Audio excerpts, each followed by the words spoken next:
started neighborhood presidential committee meeting. Can you guys hear me? Okay. And today we're going to discuss the City as Canvas project, correct? That's the name of it, City as Canvas. Okay, I will see. Okay, so other councilors that we have on the line, I see Councilor Green, Councilor Schultz, Councilor Hogan, Councilor Caldwell, Councilor Peniagua, Councilor Driscoll. I believe I'm missing anyone, I apologize. Who do we have from the administration that's going to present on this item? Councilor Allen, this is Deputy Mayor Owens. I apologize, my connection, I'm going in and out. Can you hear me? Yep, I can hear you. Okay, great. So the administration is presenting before the council today 2 initiatives for use of ARPA funds, federal rescue, federal stimulus, COVID-related funds, particularly in the area COVID. ARPA, again, as you all know, is to assist in addressing impacts of COVID in our community. In this particular area, we are presenting these 2 initiatives, particularly for the economic related industries around arts and entertainment. So one presentation is for Cities as Canvas for support to our arts community, and the other is around reinstating and supporting the festivals that we have in our community. And we have 2 of our partners prepared to present on each of these. If it's okay with you, Councilor Allen, we'll start with the Cities as Canvas program. Yep, that's perfect. Okay. Yesterday, day before, it's running a blur. You should have received a document, a PDF of the program. People got that? Good. So we have an opportunity to present that to you, and Jimmy Monto will take the lead on the program presentation.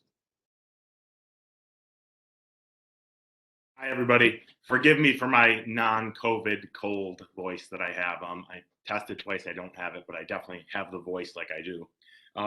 So I just want to give a very brief overview of where this program kind of came from. So the Public Arts Commission, the ordinance from 2007, the spirit of that ordinance was to make sure that TNT played a very active role in public art inside of the city. And for better or worse, when I joined the Public Arts Commission a 1.5 years ago, it was very noticeable that TNT had a very small voice there, which was good, but there wasn't a collaborative effort going on. The 2 were not working together, and my dogs are going to go crazy as soon as I start talking. So the 2 were not working together in a way that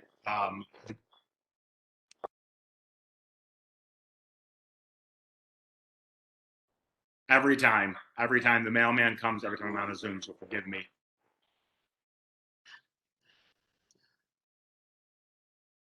Okay, now they've stopped. So as you're probably aware, Tina Zagiva, who's the operations manager for TNT, and myself both joined the Public Arts Commission, and we had discussions surrounding how we could get TNT and public art to kind of come together.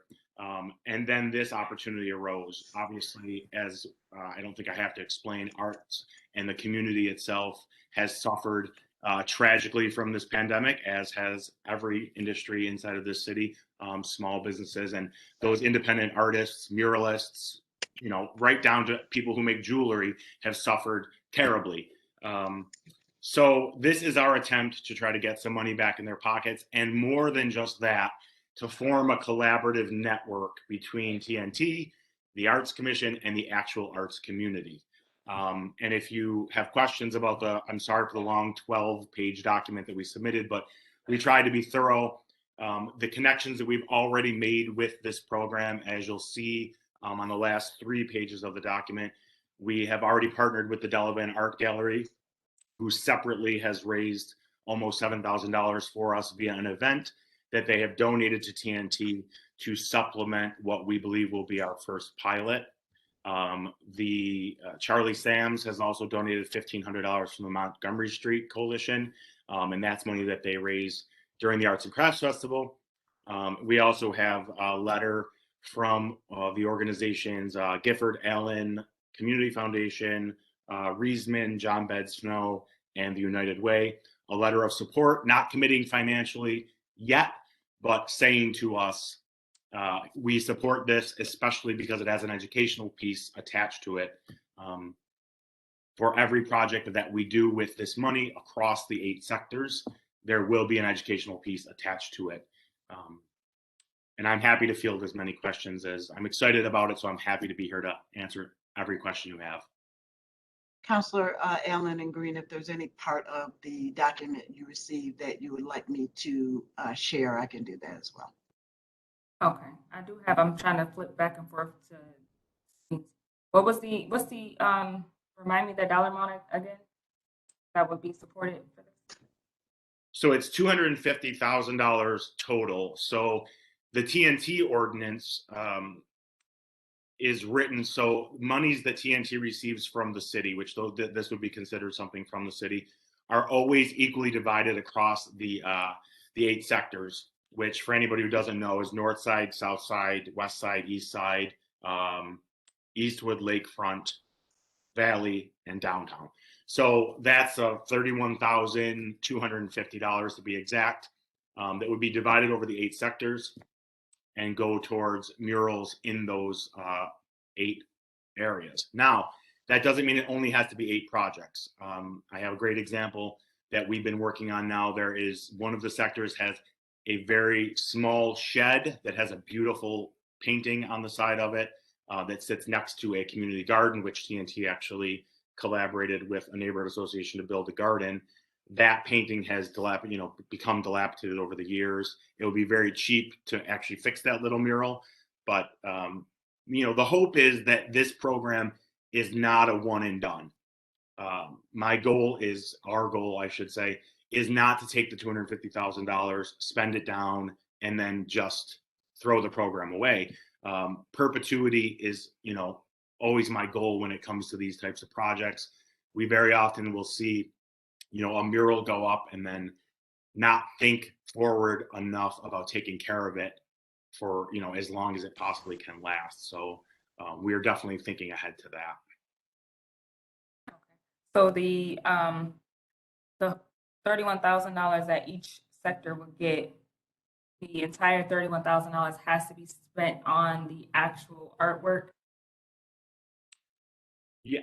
So yes, it has to be spent on the project. So okay, because and I'll tell you where this question is coming from. I know you guys remember the MLK mural right there on Salina Street. So that was done, but I know they had to pay for like a study or something in order to put it right there because it was on a main street. And then now it probably wasn't like really thought out well, because now like the water that's running down from the train tracks is like destroying the mural. So would there be any funds available for just like some type, I'm not really into arts like that, but like specialists that would be able to, kind of prep the project and then make sure that it's in an appropriate place, or to kind of avoid that issue that we're dealing with over there on South Salina Street. And I'm so glad you brought that one up, Councilor, because that's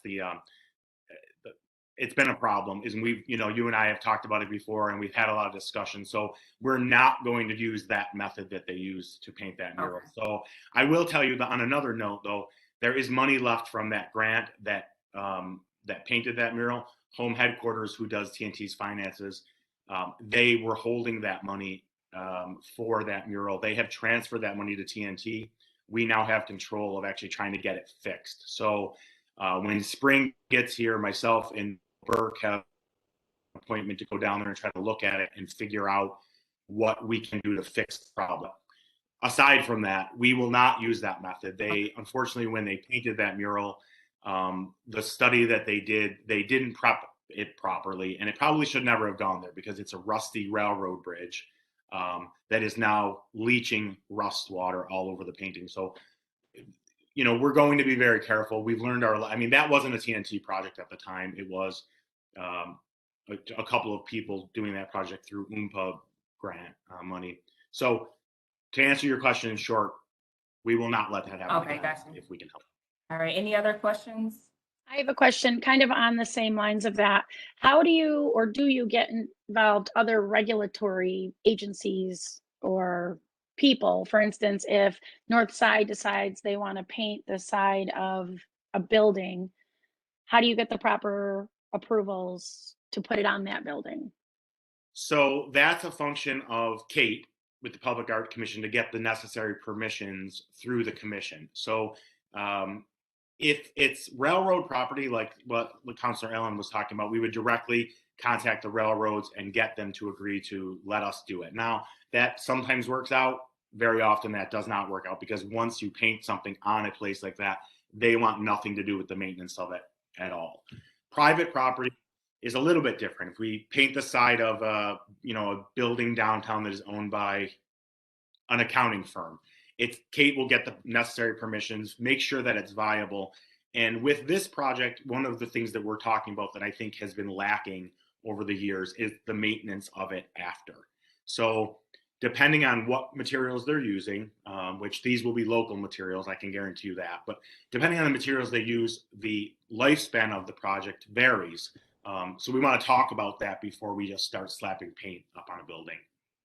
Also, I want to add, councilors, that whether it be public or private canvas area, it has to go through the process to ensure that we're putting it in the right place. It's meeting the standards that the Arts Commission is convened for that purpose. So we want it all to be vetted properly. And so on that note, Deputy Mayor, I'm looking at the timeline and it says call for art is January, February. Obviously, January is almost over. So I'm assuming that goes to the end of February. And then it says selection review. So that's going to take a month. And then selection sector discussion, April to May. So this is going to start in summer. Is that enough time to truly vet and get the permissions and approvals and that's needed? Or do you anticipate?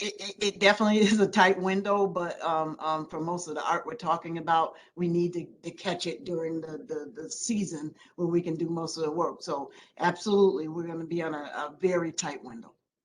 So I'll speak to that if I may. We're taking a bit of a different approach with this than has been taken in the past. So if you sit inside of a Public Art Commission meeting, you kind of, the Public Art Commission is there at the end of it to approve it.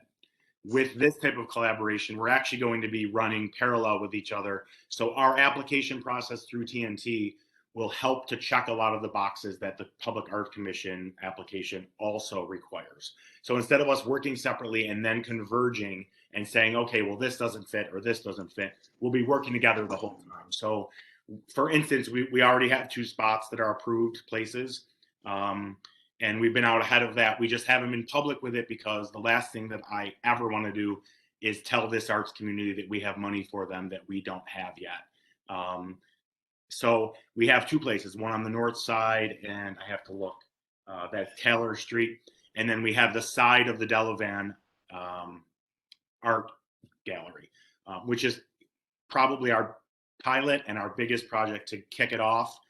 They have been very generous and very willing to help us with a big educational component. They're willing to help us build an actual seminar around the mural that is painted, where we bring in, whoever, kids, hopefully children that want to learn about art. And so we're out ahead of it.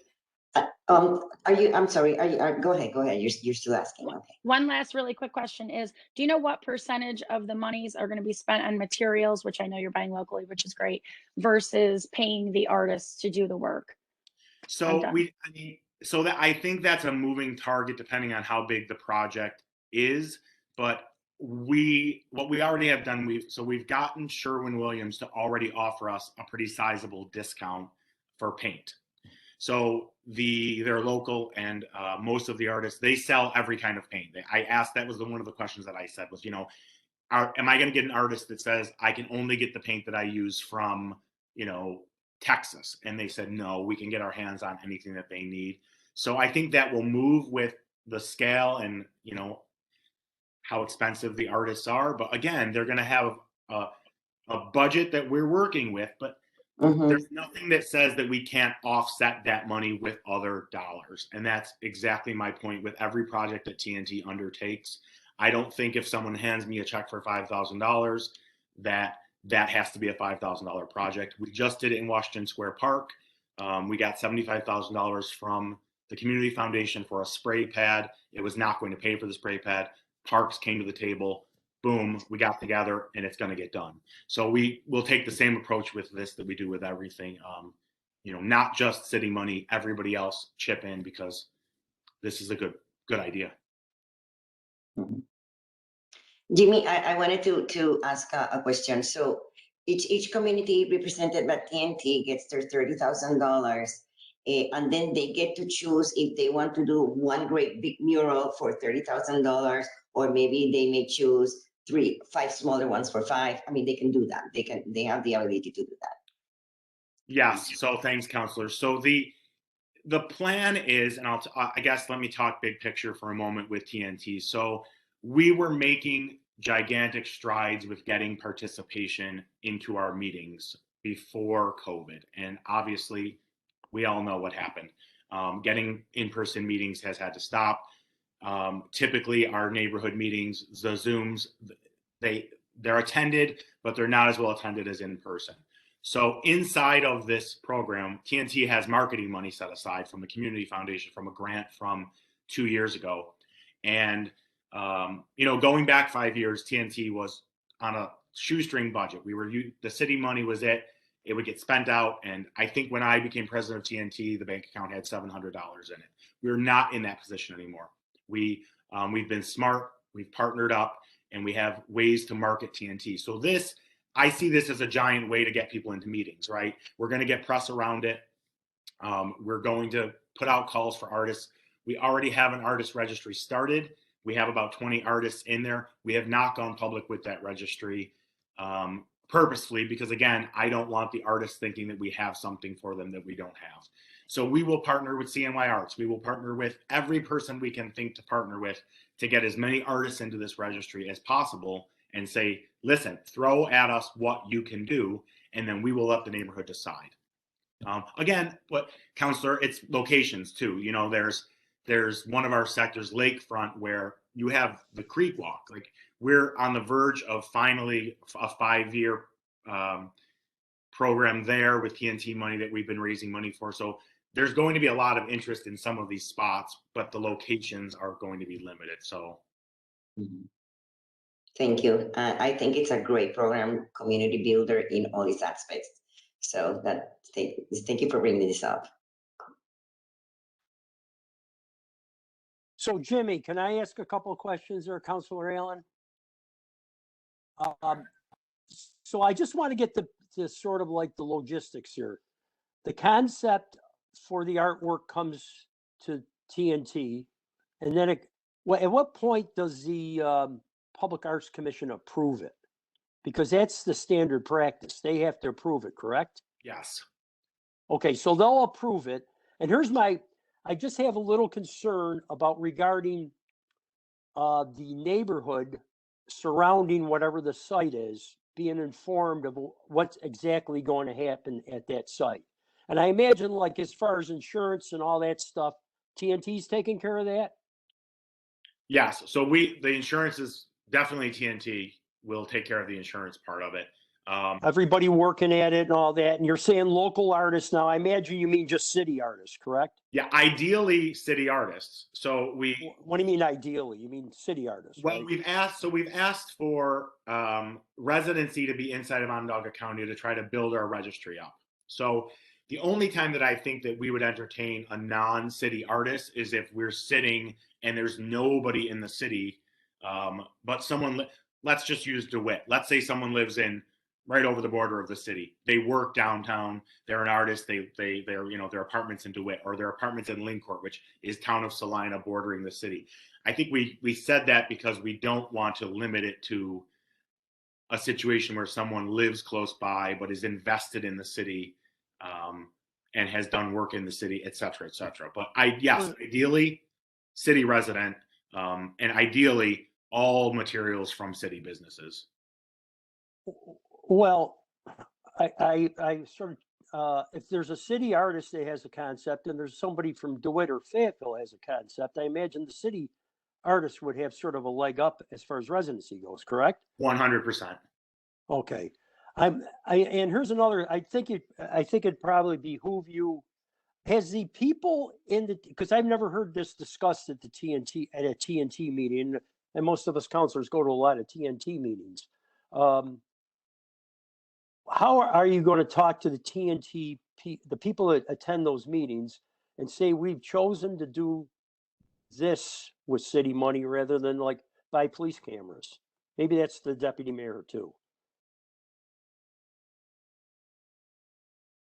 I think you're muted, Deputy Mayor. Yeah, I am having terrible connection problems. No, absolutely. We're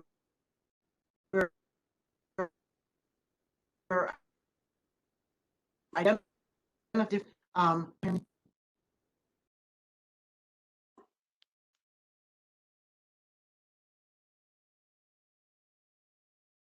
Oh, I think we lost the deputy mayor. Councilor Allen, I'm going to switch. Yeah, I'm going to switch to my phone because my computer is just not doing it today. I mean, I'm totally in favor of public art and all that. I just want to make sure the neighborhood's aware around the site that you're choosing, and the TNT people are all, the people who are active in the neighborhood are all, on board with this idea as far as the monies go. I think that part of the process, I don't believe this would be a problem for Jimmy and Tina at all, is part of the process would be, now I'm on two places. Part of the process in the vetting process would be letting particularly the district councilor know about the project and its location. Well, I would hope that would happen, Deputy Mayor, but I'm just, like I said, I have just to ensure there's no assumptions about process and to hear that right. that is a concern. I mean, we had an issue many years ago when I was with the Parks Department about a process like this, getting some negative feedback about a site that was chosen without the neighborhood being fully on board and what was put on the site. So I just want to make sure that that's all the I's are dotted and the T's are crossed, and the Public Arts Commission has an active role in this as much as ruling on it at the end, because that's the reason we got the Public Arts Commission. So that's all I got. Thank you. And I'm going to speak on her behalf. Kate is absolutely the checks and balances officially for the process. Yeah, and if I can just quickly chime in to say that community support, one of the requirements is evidence of community support for whatever project is going forward. And Councilor Hogan, I believe I know which project you're referring to. It was before my time, Kate, nothing's before my time. No, I mean before my time on the commission, that is, or being public art coordinator. But I think those are great lessons learned, and the Public Art Commission will be. I think the process that TNT is setting up will absolutely assure that there will be community support, community involvement, and engagement in the selection of locations as well as the artwork. So I think that we'll be all set in that, but there is still that final check and balance, which is the Public Art Commission. So thank you. What's your question, Councilor Schultz? Yeah, thanks. Kate just said that you need to provide evidence that the project is agreeable to the community. So I just wondered what that evidence process looks like. And also when district councilors were mentioned that they'll be brought into the loop, how does that look as well? And again, I'm just worried about timeline because it looks really tight. So I guess let me try to answer. What I envision, and this is not a promise, but what I envision is an outreach to some sort of perimeter around where the piece of art is going to go. Now, in some cases, there's not a, it's not facing a neighborhood. So if in my neighborhood, if you were going to put a public art across from my house, it would be difficult to do because there's other houses there. In some places, there are buildings that are facing residential or other businesses. We would do some sort of outreach. I don't know if that looks like a postcard program, if that looks like it doesn't look like door knocking right now. And yes, I think the timeline is tight, but again, I don't think we're going to have all 8 sectors going at once here. We're going to probably try to focus on 2 out of the gate and then go from there and learn as we go along. But let me say this.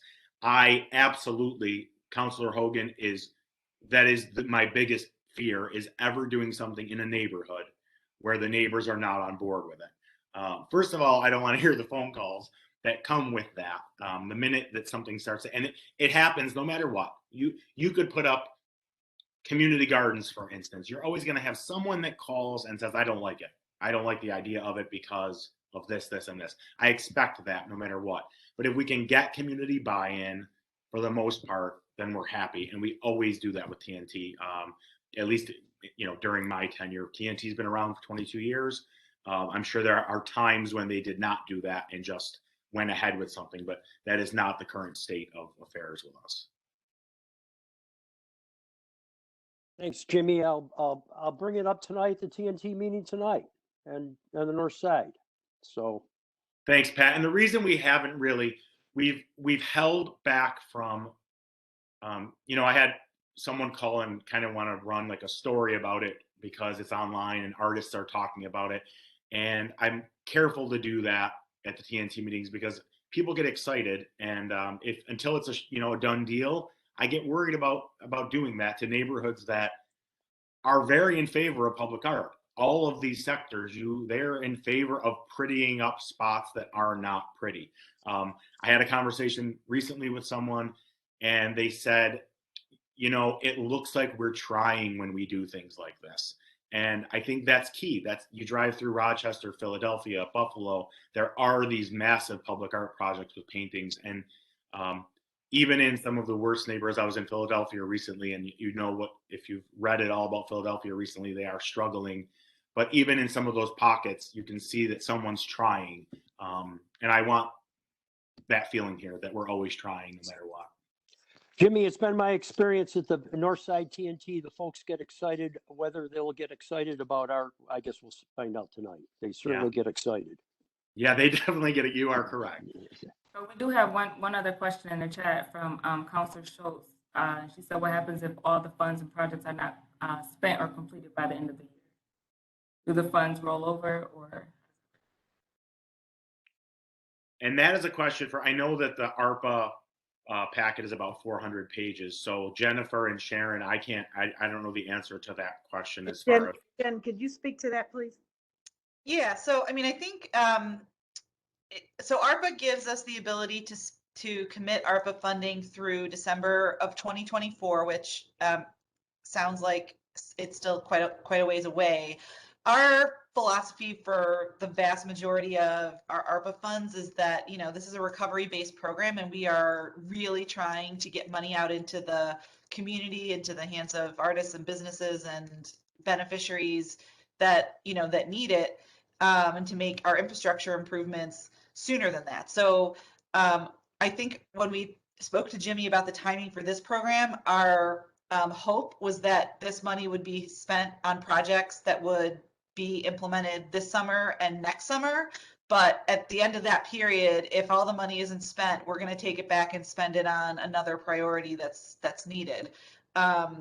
These are recovery funds. So I think the reason why the federal government's giving us a little bit more time is to accommodate true infrastructure projects that naturally take longer to complete when construction is involved. But for all of our other programs, we really need to be recovery minded.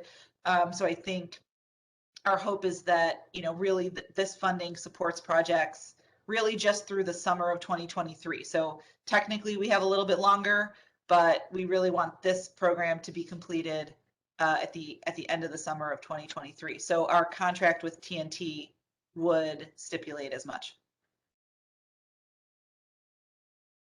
And from a bookkeeping, I'm sorry, go ahead. From a bookkeeping standpoint, as far as how TNT works, is that our funds that we get annually for neighborhood projects, we spend them or at least encumber them for a project, because sometimes we run out of time because of weather.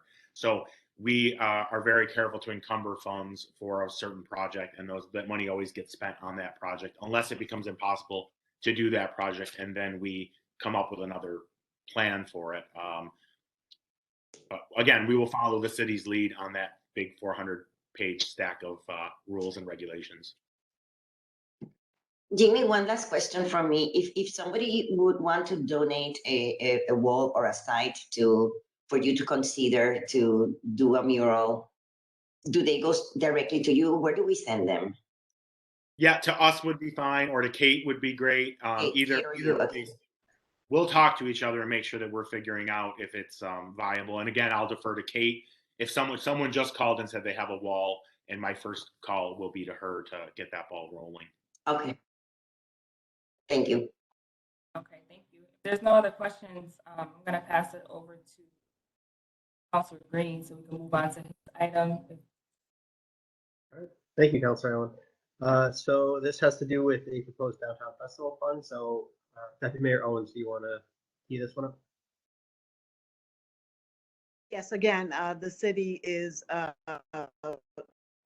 submitting this proposed for use of ARPA funds really to address, as we enjoy, other than it being warm in the summer, is the great festivals we have throughout our community.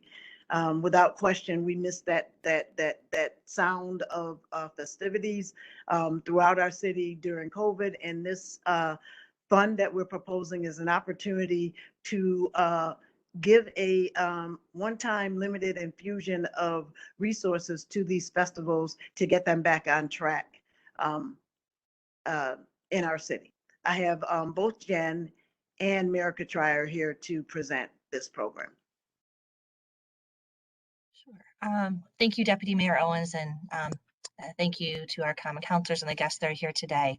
So I had touched base with Councilor Green ahead of this meeting, and I wanted to present to you today an overview of the program itself, the proposed process, as well as economic benefits tied to the fund. So, to get the frame of mind, we all know that downtown Syracuse is the center of our community.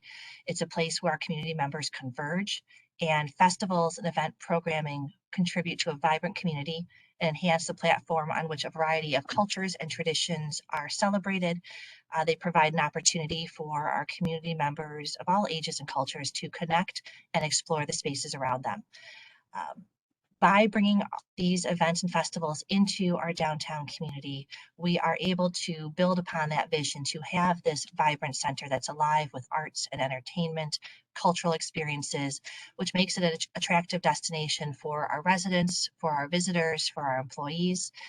We all know that vibrant urban centers serve as talent attractors, and they support talent retention and attraction from our employers in the region. And we also know, and we felt the impacts the past 2 years, that the lack of activation of our public spaces. With these festivals and events, we're activating our public spaces and we're improving the general quality of life for our region.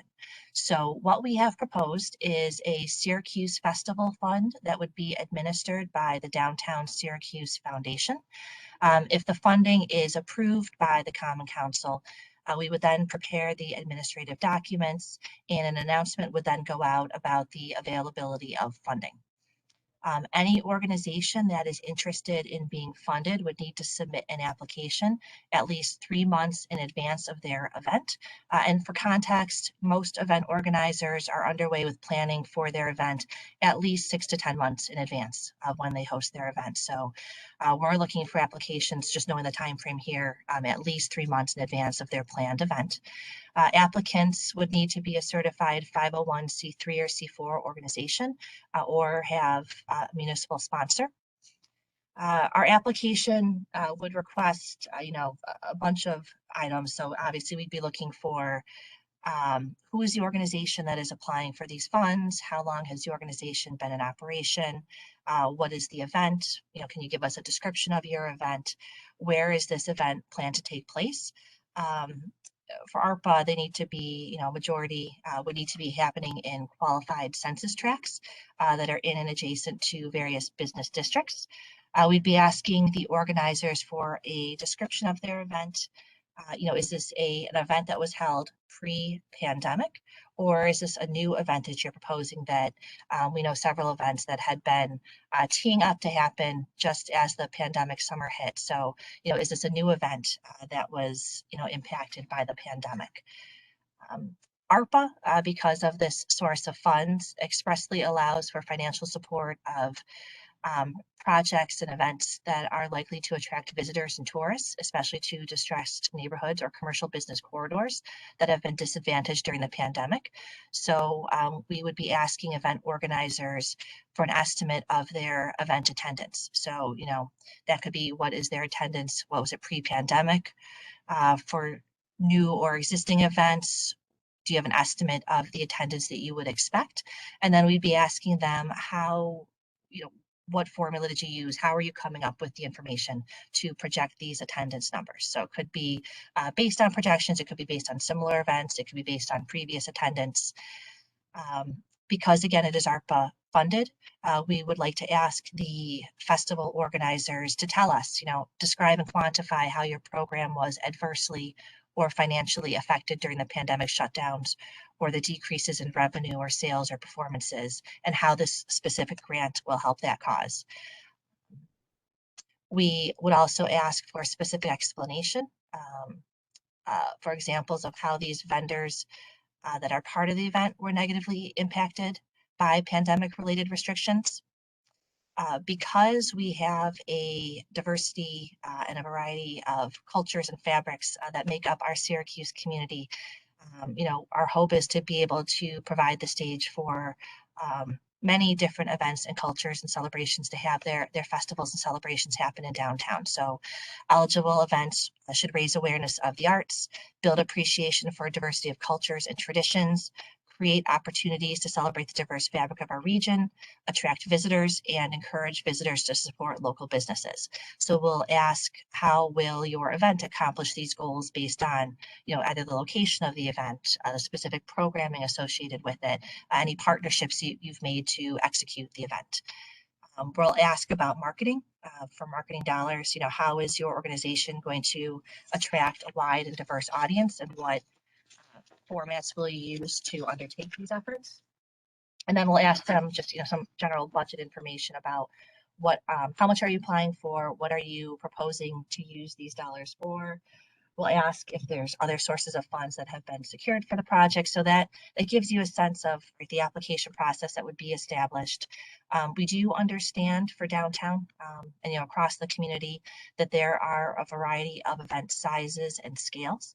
So the application process will be built to take into consideration the ability to support a wide variety of events and festivals organized for the area. But again, going back to ARPA, the applicants are all going to have to quantify how the pandemic has impacted their event, project audience numbers for us, and how many tourists they'll attract, how their event is going to be designed to support local businesses. And I mentioned the match, so we're going to want to understand, have you been able to secure additional resources for the event? I think the events of different sizes have different abilities to do so. And sustainability. So, trying to understand that if they're planning to do this event again next year, how are they building their capacity to operate future events, right? Just so we can help to see these events happen on a more regular basis. We would envision establishing a committee who would then review and score the applications based on a set of criteria. And then once the decisions are made by the committee, applicants would be notified of their status, and then the process would keep going.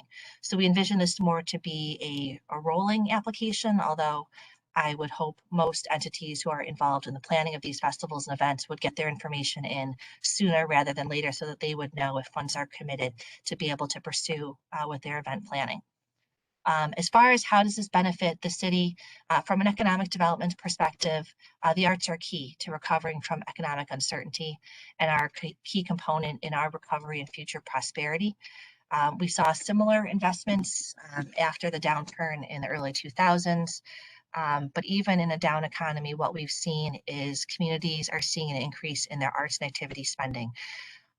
People are eager for something to do. I think, all of us have just gone through this current pandemic. We're still coming out of it. And I think that really built the appreciation for when we did not have access to arts and culture and festival in our communities, there was a void. And so what you're seeing is people stepping up, wanting to do these events, wanting to be supportive. We also know that when people attend events and festivals, money gets spent on parking, money gets spent on dinner at local restaurants, there's shopping at the retailers, there's drinks before and after these different events. And it's estimated, we went back through a couple of different Americas for the Arts studies, as well as some studies commissioned by Visit Syracuse, as well as CNY Arts. It's estimated that nearly 1/3 of attendees to these events come from surrounding counties. And so not only do arts keep the residents here close to home, they also attract visitors from outsider areas. Visitors, which account for nearly 27% of attendees, are likely to spend 73% more dollars than those who live in Onondaga County. They're spending money on lodging and meals and transportation. And another component, again, we talk about arts, which we all know as economic generators because it supports jobs, generates government revenue, and fuels tourism. I think there's the general misconception that communities that support arts do so at the expense of economic development, when in fact the reverse is true. Festivals and events are a tourism generator. In a report by Visit Syracuse, attending festivals and events is one of the top 5 reasons why visitors would stay overnight in Onondaga County, according to a 2015 study. And attending festivals or events is also one of the top 5 reasons why visitors would make a day trip to Onondaga County. So you can see again, one of the pitches we always use when we're pitching downtown to a company that's thinking of moving into the district is, you as an employer, you've got like 12 built-in office parties because we have that many festivals and events that start out on Fridays. Again, catering to that quality of life, which is a talent attractor, which we see with a number of these highly skilled jobs looking to move in. They want that quality of life for their employees. From a downtown committee perspective, we just did a survey this past November of 2021. And from a revitalization perspective, we have a lot of work to do coming out of the pandemic, but on that list is the need to rebuild special events in downtown. People want these events. From our most recent survey, 57% of the respondents requested more information specifically on events. That was their primary interest in downtown. And of the open-ended responses, we asked people, why would they recommend downtown as a place to live, work, or visit? Or what are your aspirations and future visions for what you want to see in the downtown community? And 75 people specifically mentioned festivals and events in their responses. So we know that's something that people want to see. And again, with festivals and events, this is, it's a different approach than maybe investing in a specific infrastructure project, but this is an approach for longer term economic development. So I'd like to steal something that I have heard recently from a colleague, but if you build a place where people want to live, you build a place where, if you build a place where people want to visit, you build a place where people want to live. If you build a place where people want to live, you'll build a place where people want to work. If you build a place where people want to work, you'll build a place where business has to be. And if you build a place where business has to be, you'll build a place where people have to visit. So it's all this circular approach to our longer term economic development for the area. And with that, I would be happy to answer any questions. Thank you, America. So I guess one of the first ones is, you mentioned they have to be a 503C or 504C. So are the for-profit festivals eligible for this, or how does that work? What we had proposed was that the not-for-profit festivals and events, so it could be a 501c3 or a C4 organization or a municipal sponsor. Okay, so like a festival like a Taste of Syracuse, for example, would not be eligible. It was not eligible under this proposal. But from a Jen Tift and the ARPA standpoint, I thought it was prioritizing not-for-profits, but I would like to defer to Jen for the ARPA regulations.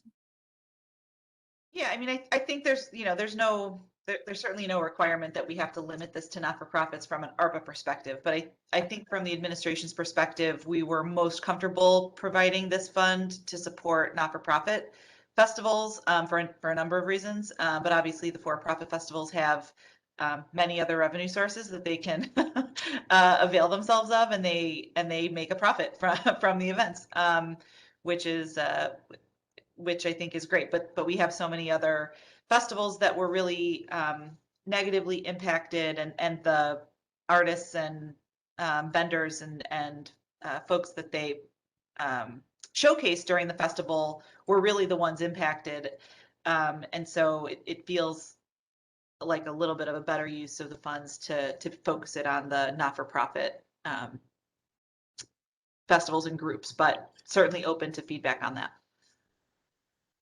Okay, that makes sense. And Jen, so one of my broader questions on this is, certainly I love the work the downtown committee does. I've been to many of their festivals, and I don't mean this to take away anything that they do, but obviously their constituency is a defined area within downtown, and with the idea of this being potentially open to citywide, I do worry a little bit about that if you're competing between one that's downtown and one that's on the north side or the south side or whatever.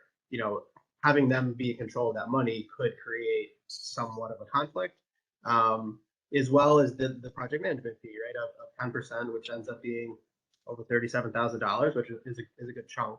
So I guess one of the questions is, what is this something the city should consider doing in-house, that we have our own, criteria, people apply directly to the city, and then we give those funds out?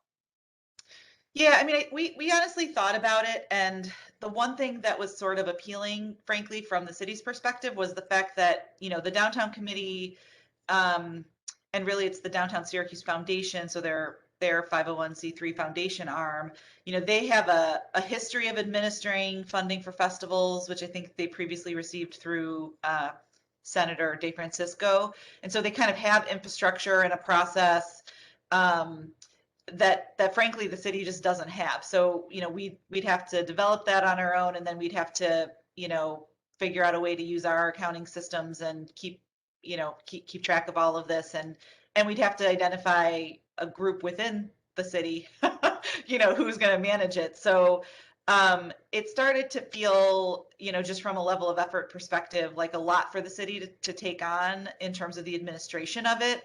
And then, of course, all of the work that goes into collecting the receipts from the recipients, as proof of what they spent the money on. And so there's quite a lot of administrative activity that does go into running funds like this. And it happens that we have an organization in the downtown committee that has previous experience and in-house infrastructure to manage it. So that was really a big part of it. And frankly, the fact that the Downtown Syracuse Foundation, is willing and able to administer funds citywide and not just limit them to Syracuse, we were pretty comfortable with that. I think the other thing we've talked about with America, and I think we're open to your feedback on this, counselors, is, ought we designate a percentage of the funding to be reserved for activities and events that are happening outside of downtown? I think the Downtown Syracuse Foundation is very open to that. I think we all know that the confluence of festivals historically happen downtown. So we think there's going to be a lot of interest in using those public spaces, but we all know there are public spaces in other neighborhoods throughout the city that could benefit and host events like this as well. And so the intent, to your point, Councilor Green, certainly is to make money available for events outside of downtown. And so we could further communicate that intent to constituents by saying, our expectation is that a specific portion of the funding, really is reserved for those events. Like I said, I think, America and her team seem open to that sort of thing. If we wanted to go that route, we certainly could. And that may or may not address, your stated concern, Councilor Green, but that is something, possibly we could do. Again, I think we all need to just recognize that the majority of the interest is likely going to be downtown. So, but that said, I think it would be great for us to really have a stated expectation around our ability to support events in other parts of the city. Yeah, and just to echo that, so the Downtown Syracuse Foundation is a separate organization. They're not boundary restricted, Councilor Green, like the Downtown Committee is. And so that's why with the Syracuse Festival Fund, obviously we absolutely did anticipate events outside of the district being supported. Yeah, because I obviously there's a number of, I mean, the Pride Festival, Newport Harbor, the Northside Yep. Festival. So there's a lot of that really impact the community in positive ways. And so I guess. So those are all events that we would envision, right, being able to support if those organizers were pulling it together. So I think again, the rationale for using the Downtown Syracuse Foundation is because it still has the mission of revitalizing our city center, but it is not boundary restricted like the Downtown Committee. And then, so the committee that you envision reviewing it, like, what's the makeup of that look like, and who makes those decisions? Sure. Well, so what we would propose is a mix of some Downtown Syracuse Foundation board members. We'd like to have Common Council representation. We'd like to have City of Syracuse representation. We'd like to have ideally someone from our tourism and also our arts community, as well as someone again with a marketing background. So someone who would be able to have that expertise to let us know, the marketing plan that this festival or event has proposed. Is this going to be an effective way to draw tourism?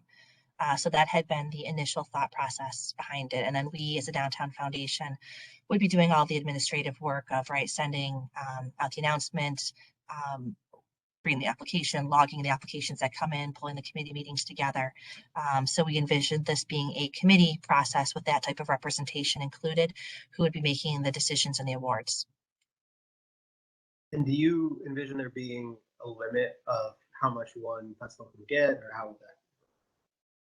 Yep. So we have a couple of different paths, and so I think thinking about just the size and the scale difference between these different events, I think there's an opportunity to create a fund. So maybe there is, and I'm not promising this, but again, just trying to brainstorm here. So maybe there is the fund where there is not a match requirement, and a festival can get up to, I don't know, do not hold me to this number of like $25,000 if there's not a match requirement based on a number of different factors. And then maybe there's another pot of funds where an event, if they want to pursue that one, there is a match requirement that has to be made, and they're eligible for a larger amount of funding.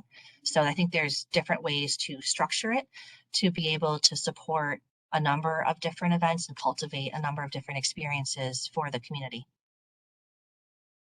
Councilor, if I can just add, America, also in criteria that you laid out, keeping in mind that those neighborhood-based events really not being us being overburdensome for them.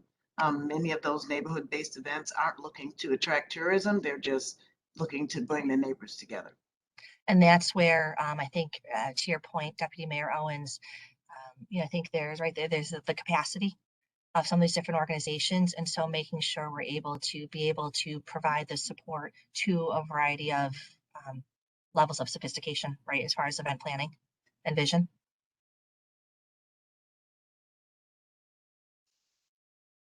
Do other councilors have questions?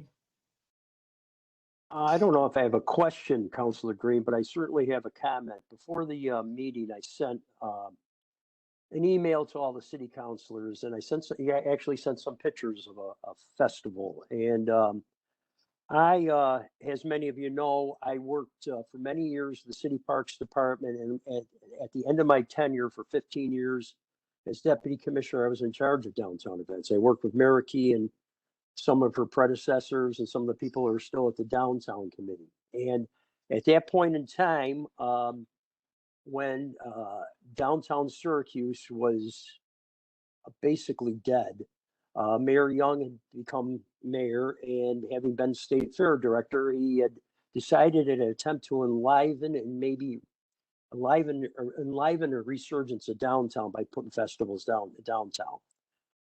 He tasked me with that responsibility, and he convinced Frank Malfitano to put the Syracuse Jazz Festival downtown. At that time, the Syracuse Jazz Festival was in various county parks, and The folks, we brought it downtown. And it was responsible, in my opinion, for not only the resurgence of downtown, Armory Square, and one of the reasons we were able to garner federal money to renovate the Clinton Square area. It was the impact on downtown was amazing. It continued to be amazing. So I feel that I commend the downtown committee for taking on this, but I am going to propose to carve out $125,000 for a downtown jazz festival, because I believe downtown's at the same type of crossroads it was under the Young administration. We just had 2 restaurants go out of business last week. I think it's important to have a nationally renowned festival like we had before. As I mentioned before, at one point it was the largest free jazz festival in the Northeast. I know Mr. Melfitano has already garnered a commitment from the county. He's working on a commitment from the state, and he's also got a title sponsor. I feel that we should do something big, and I feel the city sort of abrogates its responsibility by not taking this on.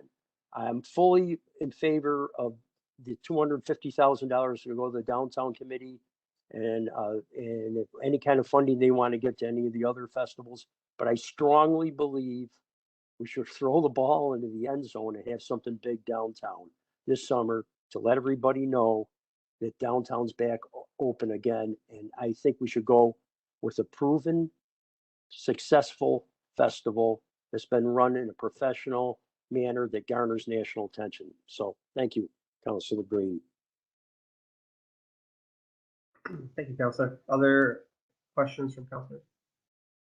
Yeah, I have a question if I could, America, put in the chat. Is there a calendar of events for this year about the festivals that are planned for downtown currently?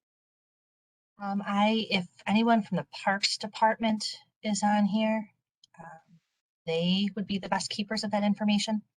Okay. Brittany is.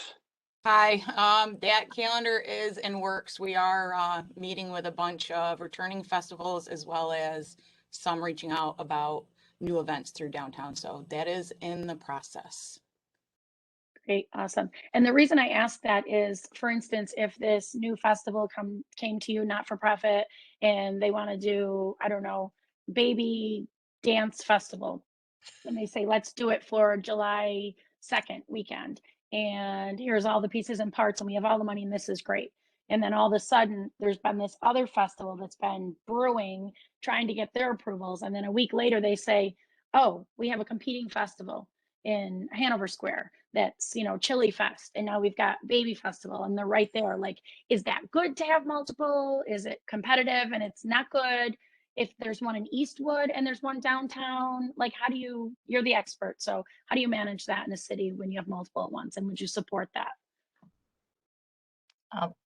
I hope there's not a baby festival organizer out there, because I don't mean to laugh at it, but that was a good example. Yeah, I think, and I don't know if the question was necessarily directed for me or for Brittany. So like Brittany is like park events planning festival person extraordinaire. And so we work very closely with the city parks team. And so, you know, I think if there were, if there were applications that came in for festivals happening on the same date, I think we'd want to get insights into, you know, how, you know, would these work together? That are they intended to work together? Would they be competing festivals? And then, you know, based on that conversation, figure out like what is the best approach. You know, sometimes, you know, people think of, and I'm, if we're talking like a downtown example, you know, Clinton Square may be the only place to hold an event, but, you know, maybe the scale of their event is not appropriate size for Clinton Square. Maybe it's a better Hanover Square fit, or maybe there's opportunities to activate different spaces based on the type of event that it is and the area of businesses. So I think, you know, based on the different neighborhoods, I think there's opportunities to, I hope have conversations with event organizers. I don't know, Brittany, would you have anything to add as far as like the parks?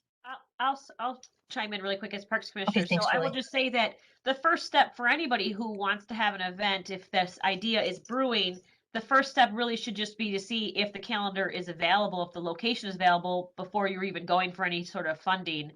And if I heard America correctly, you know, she wants some kind of city parks representation as a part of the process anyways.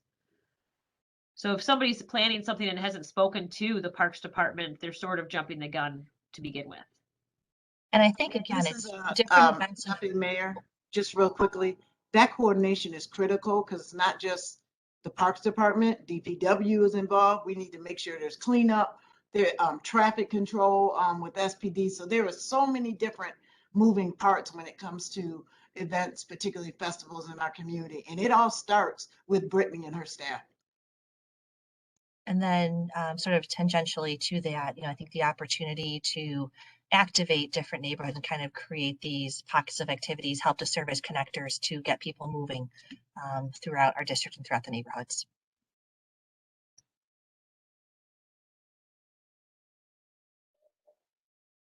Other questions from council? I just have a comment. In hearing Councilor Hogan request to carve out that big amount of money for a festival, I am not against that is a phenomenal event that draws a lot of people to the city of Syracuse. I don't even thousands probably. But I would caution the approach to how we do this. As councilors, it is our job in council to oversee and support policy which will provide all citizens with the same opportunity to access public funding, and that it be awarded based on merit and using the same rules for everyone. If we consider special treatment over a project or individual, I don't know, I think that then we're opening a door then everyone, we would have to open the same door for everyone if we did this like this. I mean, there is a process that they're establishing and implementing already in place. And basically, you know, to that effect, we did meet with America yesterday, you know, CNY Arts in the spirit of collaboration to make this, you know, work and help out as much as possible. Which, Jennifer, when you say you don't know who in the city, you know, you do have an arts council in the city for the next, you know, when you're thinking about, you know, where to place, you know, these kinds of funds. But we're more than willing and want to work with the Downtown Foundation. They do a great job, and we think it's well positioned where it is. But we did meet yesterday, you know, we did talk a little bit about these big requests that may come through. And we did talk about a model, which you just talked a little bit about in America, where it's a tier model, and that there will be, you know, an approach that anybody, large or small, would be, you know, equally represented and supported by this funding. I just think that everybody should go, I mean, through the process, so that it is fair to all. I think that if I remember correctly from our conversation last night, these proposals will need to measure impact, sustainability, financials, and if I am again correct, it will provide 25% or something of the sort of the total cost of these projects, correct? So then I mean, there has to be a process where these promoters, festivals, organizers do present their financial information so that we know what is that percent that we're telling everybody we are going to give for each of these festivals to be able to put them on stage. So it's just I caution, you know, the way we approach this. Again, it is a phenomenal event that we all know will bring great things to the area of the downtown and Syracuse in general. But we need to figure a way to do this under the process that we're just establishing and putting in place. Thank you. Other councilors with questions? No questions, but I don't know if anybody can hear me. I'm Councilor Driscoll watching from Ireland. I'm not able to get enough internet speed to be up to task, but if I go out, that's the reason why. But I would just like to say, just say my piece for both pieces, all the things presented today. If anybody's interested about the first piece, the City of Canvas, I went and did a tour of Rochester, and I would love to, if you want to get a sense of how it can be an economic incentive and build an artistic community, Rochester's example is really great. And just to speak in favor of Councilor Hogan's proposal and of all the money to the downtown committee as well. I just, to all my fellow counselors, as someone who works in both the downtown entertainment and music and politics, I think this will, as America pointed out, the most important thing is to think of how much additional businesses will bring to the downtown communities and to other communities around the city as they get arts projects. This will really be a great back to shot in the arm for our city after the rough 2 years, especially for those who work in the arts as well. So yeah, just wanted to sing my support for both these projects. Counselor, anyone else? Okay. All right, well, I appreciate everyone's time, and we will